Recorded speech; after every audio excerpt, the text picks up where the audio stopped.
perkenanan Tuhan sehingga malam ini kami boleh kembali ada di mezbah doa. Biarlah pengurapan-Mu turun atas setiap kami Tuhan. Kami boleh sungguh-sungguh ada di dalam perkenanan Tuhan. Terima kasih urapi hamba-Mu yang tidak ada apa-apanya, urapi setiap kami. Dalam nama Yesus kami buka hati bagi firman Tuhan. Haleluya. Amin, amin, amin. Iya. Shalom saudara, ya terima kasih buat kesetiaan saudara ada di mezbah doa. Hari ini saya sedang berada di Jawa Tengah. Kemarin ada pelayanan di Kopeng, seminar hamba-hamba Tuhan dan juga KKR Natal sekecamatan Getasan. Ya puji Tuhan, kemarin dihadiri ribuan orang. Dan hari ini saya sedang berada di kota Semarang karena ada pelayanan lagi Natal. Seminggu ini saya akan berada di Jawa Tengah. Semalam saya tidak bisa tayang mezbah doa karena ya saya demam saudara kemarin, tapi puji Tuhan ya sudah semakin membaik hari ini sehingga boleh tetap ada lagi di mezbah doa dan kita akan melanjutkan ya pembelajaran kita firman Tuhan. Terima kasih buat setiap doa-doanya ya buat kami sekeluarga. Tuhan Yesus memberkati. Baik, sebelum kita lanjutkan pembacaan firman Tuhan, kita akan sama-sama mendengarkan kesaksian yang sudah masuk. Saya akan bacakan. Shalom, selamat malam Ibu Debbie. Maaf ya, saya mau bersaksi. Beberapa minggu yang lalu saya janji kepada Tuhan saya akan bersaksi. Tapi saya tunda terus. Saya percaya Roh Kudus yang terus ingatin saya untuk menepati janji saya. Makin lama saya tunda, makin berat hati saya. Karena itu sekarang saya mau bersaksi. Begini Bu, akhir tahun 2022 yang lalu, tepatnya bulan Oktober sampai Desember, Tuhan izinkan bisnis saya berkembang lumayan pesat. Saya bekerja di bidang F&B ya. Saat itu orderan dan tawaran event-event berdatangan. Waktu terima job-job itu saya sering punya pikiran, aduh kayaknya saya tidak sanggup. Banyak banget pekerjaannya dan semuanya masih dikerjakan sendirian. Tapi Tuhan simpan perasaan di hati saya untuk jangan takut. Seperti yang selalu Ibu Debbie bilang juga di mezbah doa. Ada suara, saat ada suara itu saya coba doa, terima kasih Tuhan. Kalau memang ini jalan yang Tuhan buka, saya mohon pimpinan Tuhan. Saya tidak bisa berjalan sendiri. Saya butuh Tuhan, berikan hikmat, kemampuan, kekuatan, bahkan kesehatan. Singkat cerita, hari-hari saya menjadi sibuk kerja dari pagi sampai malam, setiap hari. Belum lagi kalau ada kegiatan di luar pekerjaan saya. Sampai satu kali saya merasa tenggorokan saya sakit setelah saya menghadiri satu acara. Saya pikir saya hanya sakit tenggorokan biasa, karena setelah minum obat saya langsung baikan. Hari ketiga sakit di tenggorokan saya hilang. Tapi akhirnya saya mulai batuk-batuk kering. Saya takut saya kena COVID. Dalam 2 tahun pandemi saya sama sekali belum pernah COVID. Saya bukan takut dampaknya ke saya. Yang saya pikirkan kalau sampai saya kena COVID lalu orderan-orderan yang harus diproses gimana. Bagaimana saya bisa hadir ke acara saya nanti ya. Jadi itu yang dipikirkan. Orang-orang di rumah saya juga nanti bagaimana. Saat sakit tenggorokan saya, akhirnya saya antigen 2 kali dan hasilnya negatif. Jadi ya sudah, saat batuk pun saya pikir itu bukan COVID. Karena saya juga tidak merasa demam seperti gejala-gejala COVID pada umumnya. Dokter yang kasih obat saya tidak meminta saya untuk tes dan hanya dikasih obat batuk biasa. Pada hari yang ke-6 saya iseng untuk antigen dan ternyata hasilnya positif. Namun garisnya samar-samar, saya agak panik. Saya tes 2 kali karena alat tes yang pertama ternyata sudah expired. Hasil yang kedua dengan alat yang baru pun sama, positif dan samar. Sebelum tes yang kedua saya berdoa minta pada Tuhan, ini adalah alat tesnya yang ngaco saya pikir. Tapi ternyata hasil tes kedua sama saja. Di situ saya terus mulai panik. Tapi di sisi lain saya bersyukur karena gejala COVID yang saya alami tidak sempat bikin saya tumbang. Hanya batuk kering ringan biasa saja, bahkan batuknya tidak setiap saat.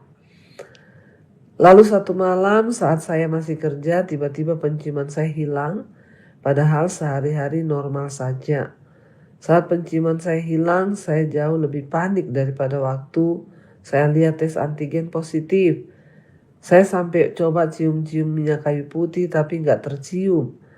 Waktu lagi panik-paniknya, lagi-lagi ada suara di hati saya, tenang, berdoa. Akhirnya saya berdoa, Tuhan kalau saya masih COVID tolong sembuhkan. Tolong supaya penciuman saya bisa kembali normal.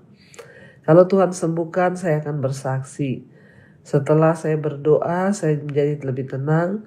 Dan besok paginya hal pertama yang saya lakukan adalah saya cari minyak kayu putih. Dan puji Tuhan saat itu saya mencium baunya. Penciuman saya sudah kembali normal.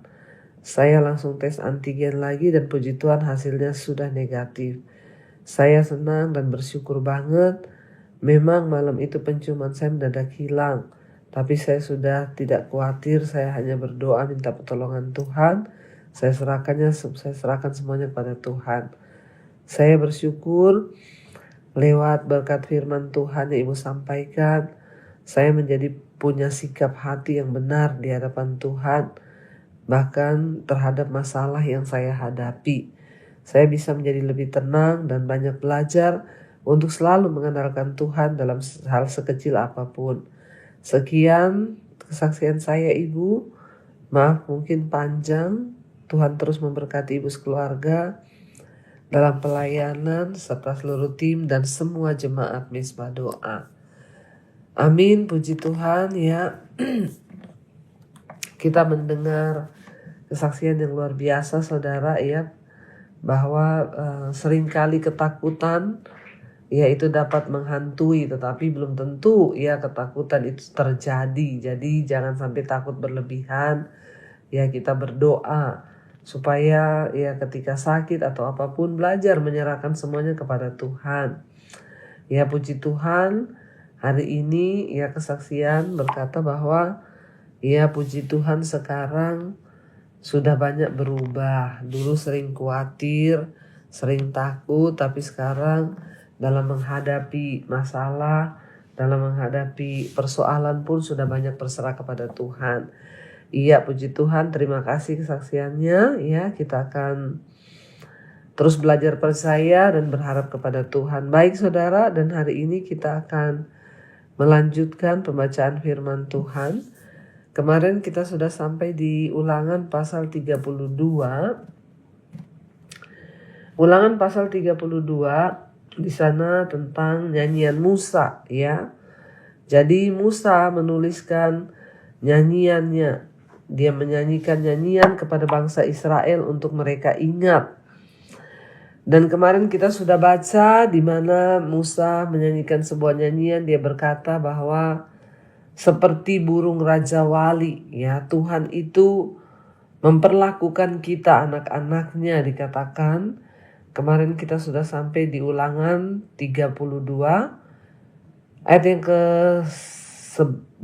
yang ke-11 ya. Di sana dikatakan, laksana Raja Wali menggoyang bangkitkan isi sarangnya, melayang-layang di atas anak-anaknya, mengembangkan sayapnya, menampung seekor dan mendukungnya di atas kepaknya.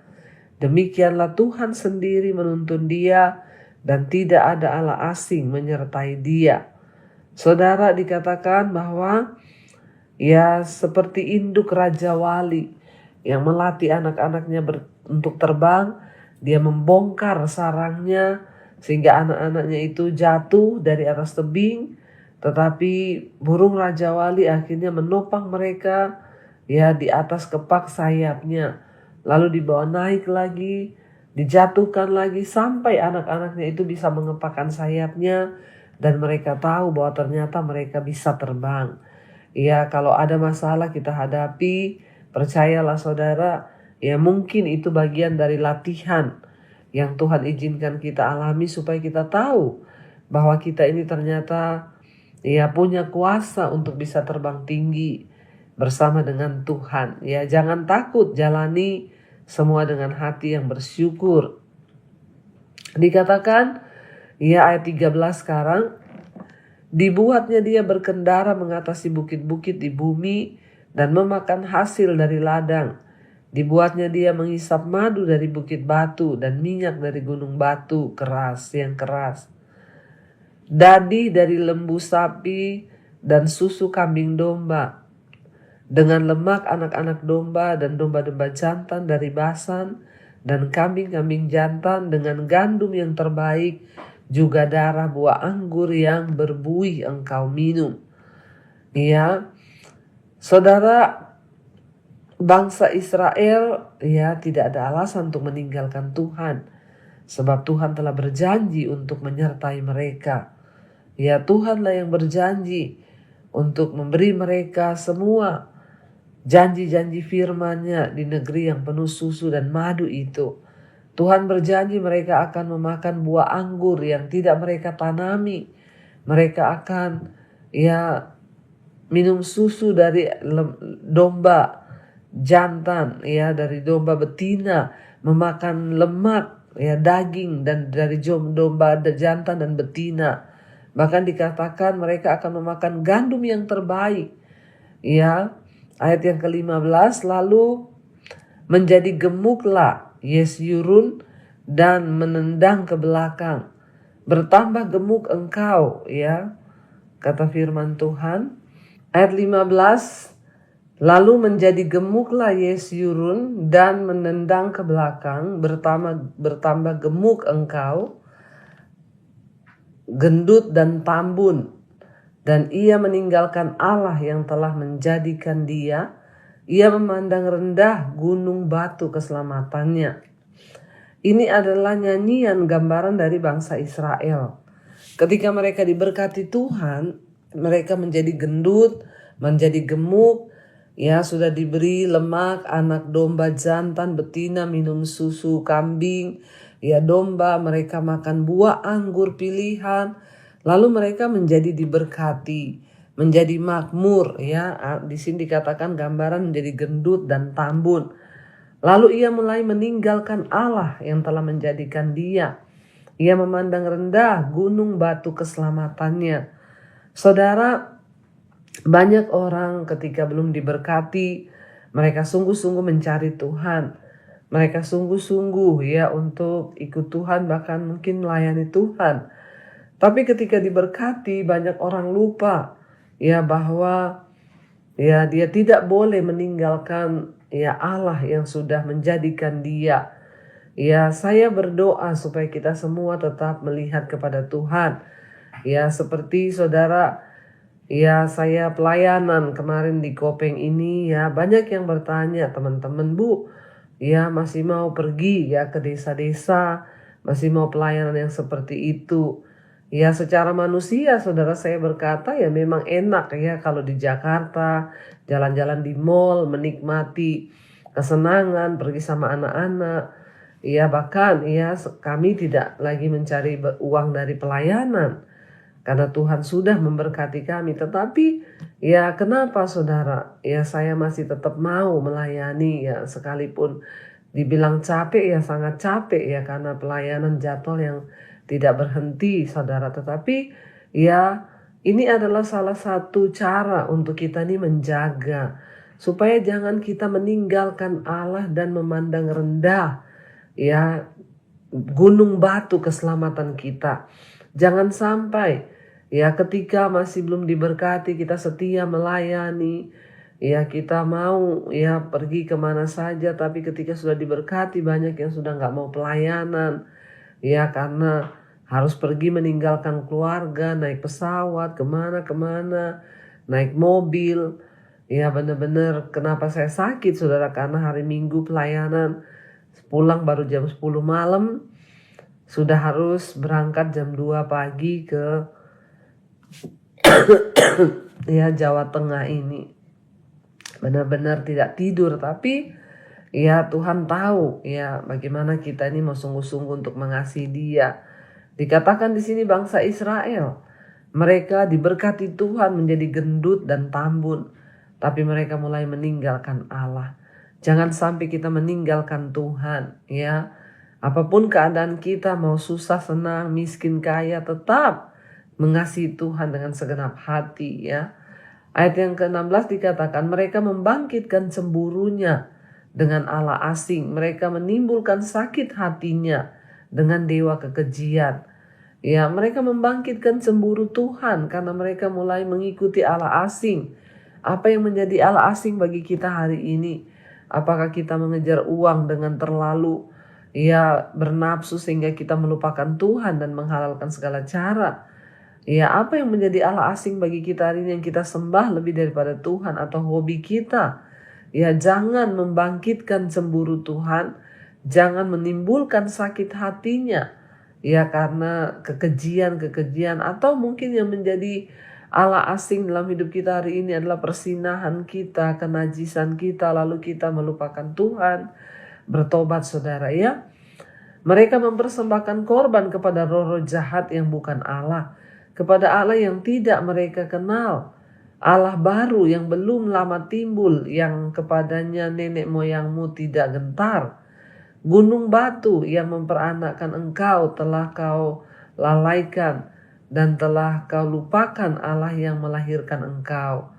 Ketika Tuhan melihat hal itu, maka Ia menolak mereka, karena Ia sakit hati oleh anak-anaknya lelaki dan perempuan. Ia berfirman, aku hendak menyembunyikan wajahku terhadap mereka dan melihat bagaimana kesudahan mereka, sebab mereka itu suatu angkatan yang bengkok, anak-anak yang tidak mempunyai kesetiaan. Jadi Tuhan berfirman saudara, aku hendak menyembunyikan wajahku terhadap mereka, ya, dan akan melihat bagaimana kesudahan mereka. Ya, apa yang menjadi kecelakaan bagi hidup manusia yaitu kalau kita hidup tanpa Tuhan.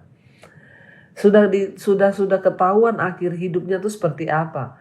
Kalau seorang manusia hidup tanpa Tuhan, itu sudah ketahuan akan seperti apa hidupnya. Makanya hari ini kita semua harus sungguh-sungguh bertobat saudara. Jangan kita tidak menghormati Tuhan. Ya, bagaimana tidak menghormati Tuhan? Mungkin kita berkata, saya tidak menyembah di gunung-gunung atau tidak menyembah patung-patung. Tapi dengan cara dan sikap hidup kita, itu akan dilihat oleh Tuhan apakah kita menghormati Tuhan atau tidak. Ya, jangan sampai dikatakan Tuhan menyembunyikan wajahnya terhadap kita ketika kita ini hidup angkuh, sombong terhadap Tuhan, bahkan membangkitkan cemburunya Tuhan. Kalau orang tidak mau bertobat dari dosa, ya engkau akan membangkitkan sakit hati Tuhan, cemburunya Tuhan. Maka dia akan menyembunyikan wajahnya. Dan ya Tuhan bilang, lihat bagaimana kesudahan mereka. Sebab mereka itu angkatan yang bengkok, anak-anak yang tidak mempunyai kesetiaan. Mari kita belajar setia kepada Tuhan. Ya, jangan sampai kita tidak setia kepada Tuhan. Ayat yang ke-21 dikatakan, mereka membangkitkan cemburuku ya dengan yang bukan Allah. Mereka menimbulkan sakit hatiku dengan berhala mereka. Sebab itu aku akan membangkitkan cemburu mereka dengan yang bukan umat, dan aku akan menyakiti hati mereka dengan segala bangsa yang bebal. Sebab api yang telah dinyalakan oleh murkaku dan bernyala-nyala sampai ke bagian dunia orang mati yang paling bawah. Ya, jadi saudara, jangan pernah membangkitkan murka Tuhan. Mungkin hari-hari ini kita banyak mendengar bahwa Tuhan itu bukan Tuhan yang menghukum, Tuhan itu bukan Tuhan yang murka. Jangan lupa saudara, ya kita tahu bersama bahwa Tuhan memang mengasihi orang berdosa, tapi Tuhan membenci dosa. Jangan sampai ya kita ini lebih memilih hidup dalam dosa sehingga kita melupakan bahwa kasih karunia Tuhan itu harus kita hormati dan hargai ya. Api itu memakan bumi dengan hasilnya dan menghanguskan dasar gunung-gunung. Aku akan menimbun malapetaka ke atas mereka. Ke seluruh anak panahku akan kutembakkan kepada mereka. Apabila mereka sudah lemas karena lapar dan merana oleh demam yang membara dan oleh penyakit sampar, maka aku akan melepaskan taring binatang buas kepada mereka dengan racun binatang yang menjalar di dalam debu, pedang di luar rumah, dan kengerian di dalam kamar akan melenyapkan teruna maupun darah, anak menyusu serta orang ubanan. Ya, jadi tanpa pandang bulu. Ketika murka Tuhan itu datang, maka kebinasaan pun akan menimpa, bahkan sampai ke dunia orang mati. Mari kita sungguh-sungguh ya hidup dalam takut akan Tuhan. Kita sungguh-sungguh berpegang pada ketetapan Tuhan, supaya hidup kita terus berkenan kepada Dia. Kita akan lanjutkan besok, saudara. Ya, mari kita tundukkan kepala, kita berdoa.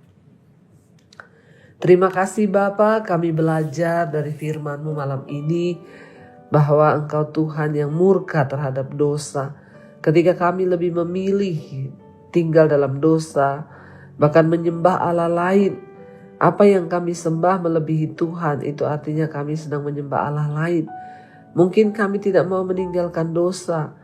Kami lebih memilih untuk terus jatuh dalam dosa dan tidak memilih untuk hidup dalam kekudusan, menyembah kepada Allah yang hidup. Maka itu juga adalah sebuah penyembahan berhala. Ampuni kami Bapa, bawa hidup kami untuk sungguh-sungguh dalam kebenaran-Mu. Bawa kami untuk berpegang teguh kepada segala ajaran dan hukum-hukum Tuhan. Hamba berdoa untuk seluruh umat-Mu, jemaat-Mu di Mesbah Doa malam ini. Biar hati dan hidup kami hanya tertuju kepada Tuhan. Bawa hidup kami sungguh-sungguh dalam takut akan Engkau. Berkati yang terikat dengan segala dosa hari ini dilepaskan. Tuhan jamah, Tuhan pulihkan. Bahkan setiap yang sakit malam ini Engkau sembuhkan Bapa. Kami percaya bilur-bilur Kristus sanggup menyembuhkan kami. Engkau juga memberkati setiap anak-anak-Mu yang hidup di dalam persoalan, penderitaan, masalah keuangan, hutang piutang, terlilit. Tuhan lepaskan. Kami tahu Engkau punya 1001 macam cara untuk melepaskan setiap kami anak-anak-Mu yang sungguh-sungguh berserah kepada Tuhan. Berkati Bapa setiap mereka yang sungguh-sungguh merindukan pemulihan atas rumah tangga. Tuhan juga turut bekerja dalam segala perkara mendatangkan kebaikan. Engkau juga Tuhan yang memberkati setiap mereka yang rindu punya keturunan. Dibukakan kandungan yang tertutup di dalam nama Yesus. Anak keturunan ilahi yang Engkau berikan Tuhan. Berkati bangsa dan negara kami Indonesia. Lawatan-Mu tercurah bagi bangsa ini dari Sabang sampai Merauke. Hujan pertobatan tercurah. Biar orang-orang berbalik dari dosa, meninggalkan kejahatan dan datang kepada Yesus. Berkati Bapak Presiden Jokowi, wakilnya, seluruh jajaran kabinet yang ada, lembaga-lembaga negara. Biarlah roh takut akan Tuhan turun atas setiap mereka di kepemerintahan di atas bangsa ini. 2024 menjelang pemilu, Tuhan sudah memilih satu wakil yang terbaik bagi bangsa kami Indonesia untuk berdiri menjadi presiden yang baru pada nantinya. Tuhan Engkau, Tuhan yang turut bekerja, seorang pemimpin yang akan membawa bangsa ini dalam takut akan Tuhan. Terima kasih Bapa, berkati juga semua bangsa-bangsa yang ada 5 benua, Asia, Afrika, Amerika, Eropa, Australia. Tuhan pimpin agar semuanya boleh terjadi pertobatan, orang-orang bertobat, memuji, menyembah Engkau. Kami berdoa mengucap syukur buat malam ini, membuka hati dan tangan kami untuk menerima berkat Tuhan. Diberkatilah Engkau dalam hidupmu, diberkati rumah tanggamu, diberkati pekerjaanmu, diberkati apa yang Kau lakukan dengan tanganmu. Tuhan buat berhasil dan hidupmu menjadi tanda bagi kemuliaan-Nya. Karena itu, terimalah kiranya berkat dari Allah Bapa, cinta kasih Tuhan Yesus Kristus, penyertaan Allah Roh Kudus, menyertai hidup kita mulai hari ini bahkan sampai kali yang kedua. Tuhan Yesus menjemput kita, nama kita tercatat dalam kitab kehidupan. Dalam nama Tuhan Yesus yang percaya diberkati Tuhan, katakan bersama, amin, amin, amin. Tuhan Yesus memberkati. Shalom. find you in the mystery.